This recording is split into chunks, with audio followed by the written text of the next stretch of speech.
Ya, sekali lagi kita beri aplaus, tepuk tangan untuk hambanya yang sudah menyediakan waktu di tempat ini. Ya, yang saya tahu Pak Dr. Beni seorang yang humble, seorang yang rendah hati. Ya, dia seorang pengajar dan sudah doktor teologi, tapi nggak pernah seakan-akan seperti yang baru STH sudah apa itu kesombongan. Ya, jadi beliau sukses di keluarganya, sukses di usahanya sebagai importir essence biskuit ya seluruh Indonesia, dan sukses di pelayanannya.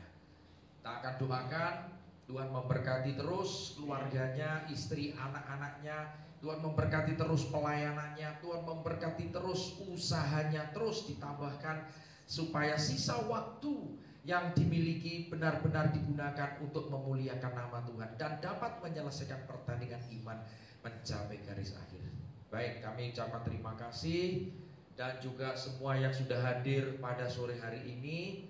Ada Pak Paulus, Bu Vita, Erwin, ya, semoga bisa setiap hari Kamis bisa beribadah bersama. Juga ada maminya Dodi ya dari Surabaya, Tante Chandra. Nah, ini juga pola sehat ya. Kalau pernah saya undang Dokter Pitlin di sini, bagaimana dia kanker survivor. Nih maminya ini juga punya talenta ataupun mengonsumsi suatu produk-produk dari Jepang, dan juga ada cancer atau sakit penyakit, nanti kapan mungkin bisa sharing ya untuk oma-oma, ada saudara dan lain sebagainya. Ya, yang mungkin harus menjalani operasi dengan doa dan usaha, tidak ada yang mustahil. Orang yang labora bukan doa terus tiba-tiba jeblok datang, nggak ada. Ya, jadi sekali lagi terima kasih pelayanannya dan Bapak Ibu Saudara yang sudah hadir pada sore hari ini. Apa yang sudah dipaparkan tadi, pesan Tuhan yang perlu kita tangkap.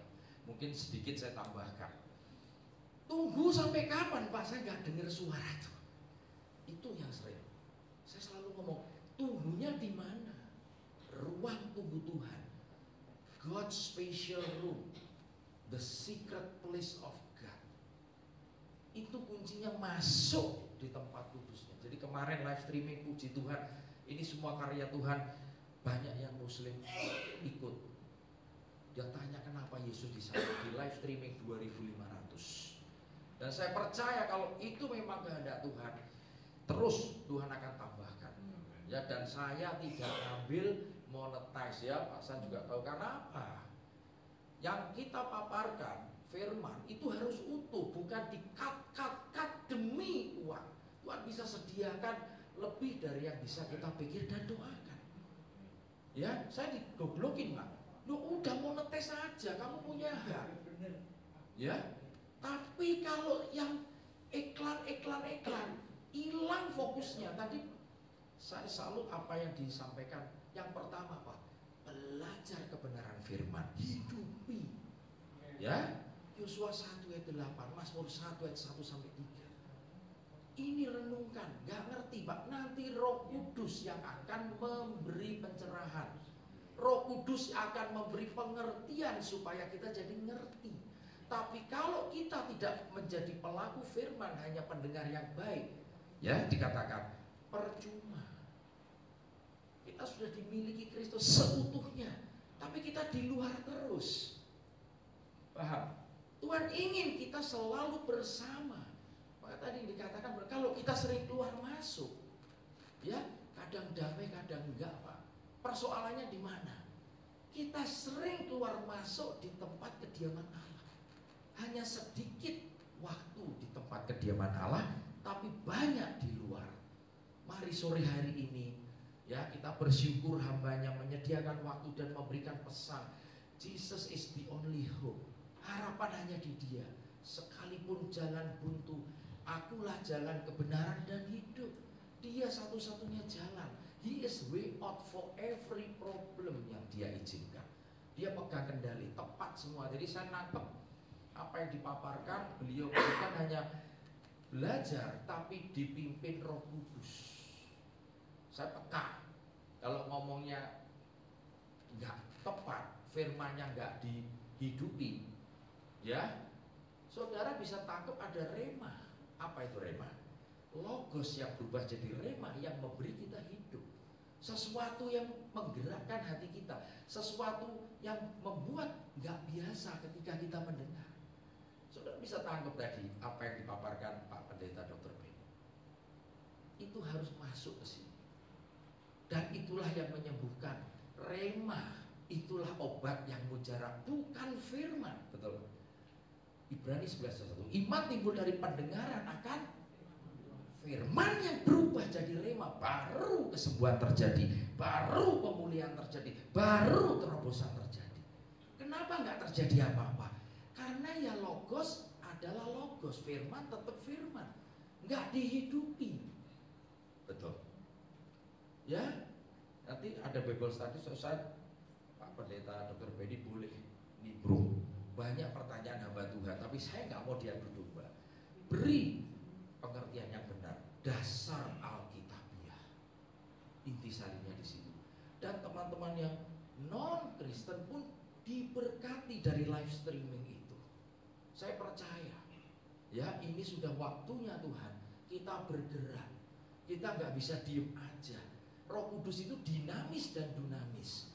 Dia selalu menyertai. Tadi poin yang saya dapatkan. Apapun keadaan kita, ya kalau kita tetap percaya, tetap tinggal di tempat kediamannya, di tubuh kita adalah bait Allah yang harus kita rawat, yang harus kita bina relasi yang lebih dalam lagi, masuk ke tempat lebih dalam.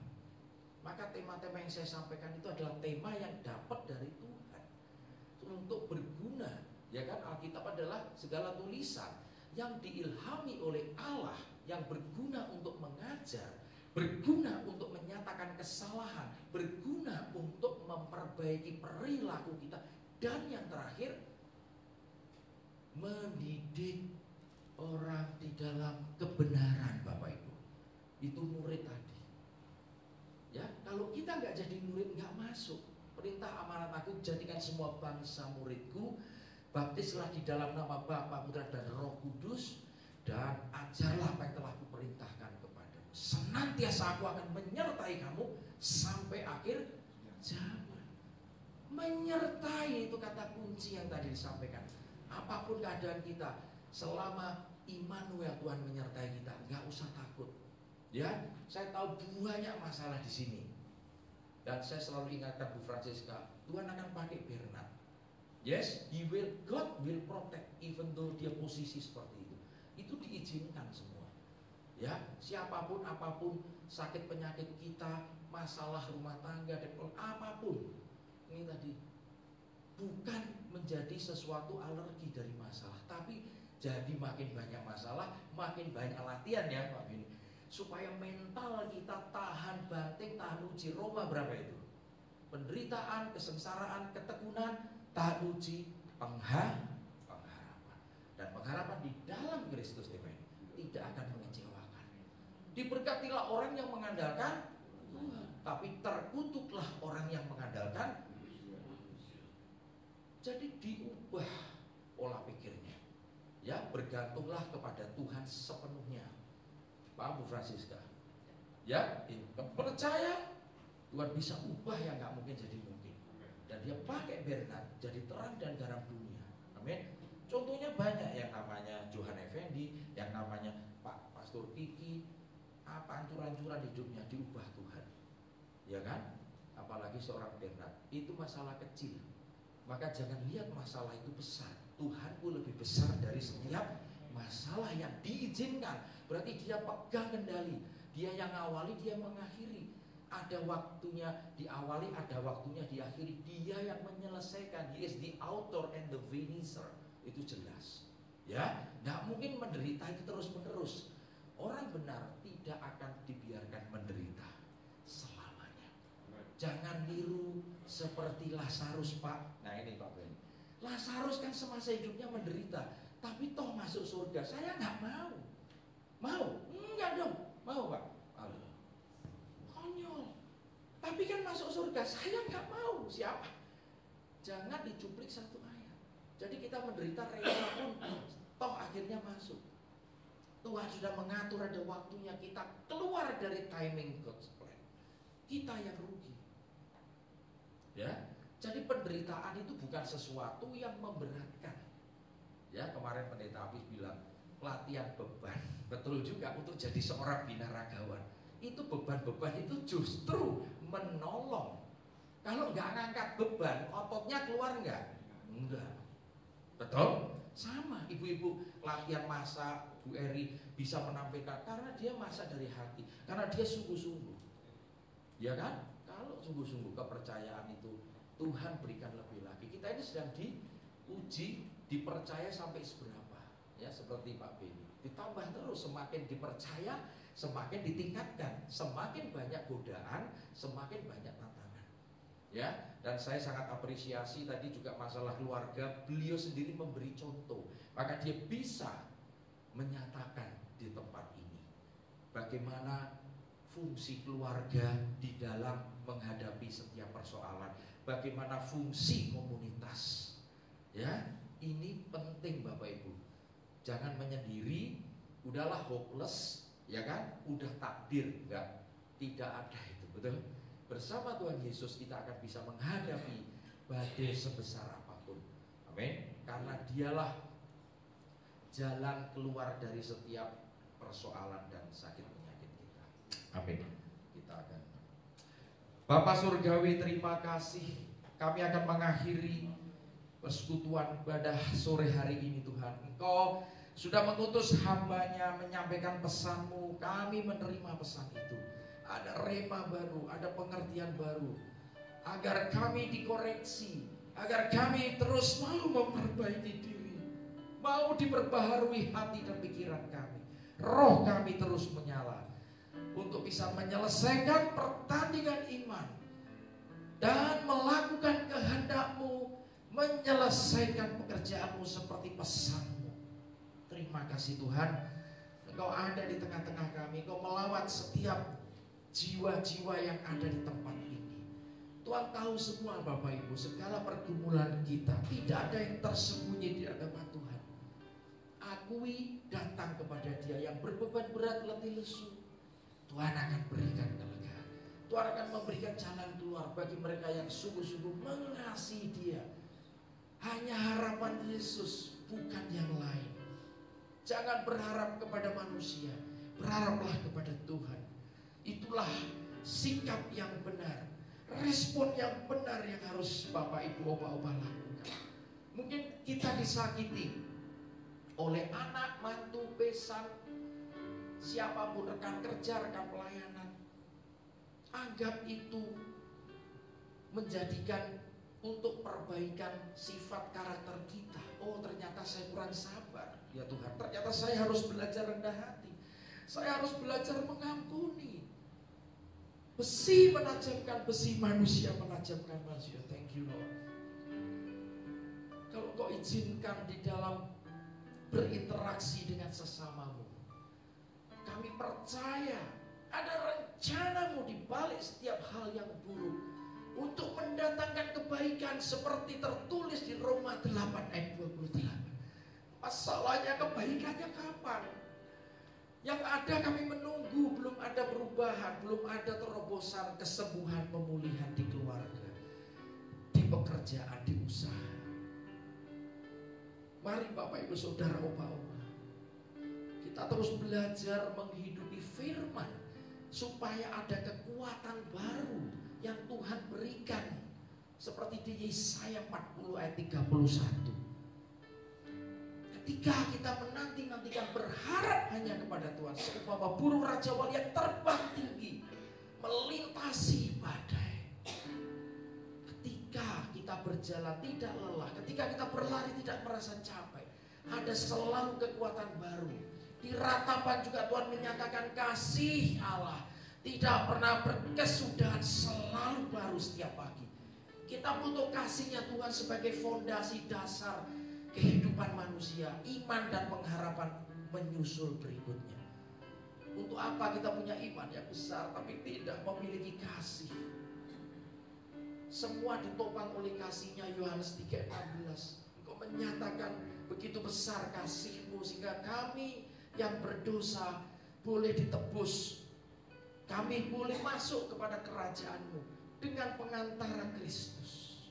Pengorbanan Kristus, kayu salib tidak akan pernah kami lupakan. Pengharapan di dalam Dia juga tidak akan sia-sia. Terima kasih Tuhan. Kami serahkan semua yang sudah hadir sore hari ini, juga semua tim pelayanan, baik WL, keyboard, pemain multimedia, semua tim musik yang bekerja sama. Terima kasih Tuhan Yesus. Tingkap-tingkap langit surga terbuka.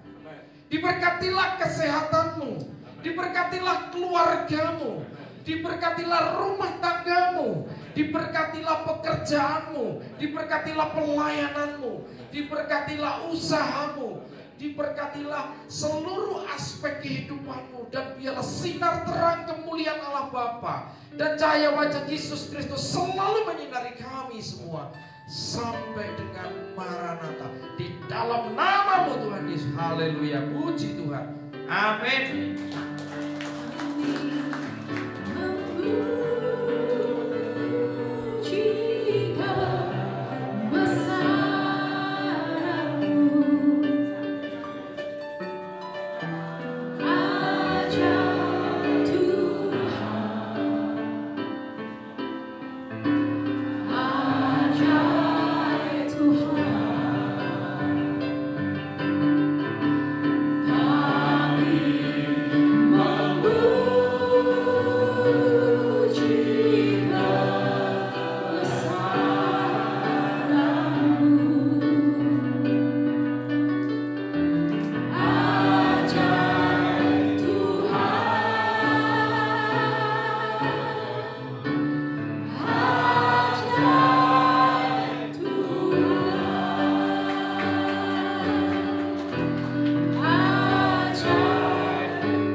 Yesus memberkati. Sampai jumpa.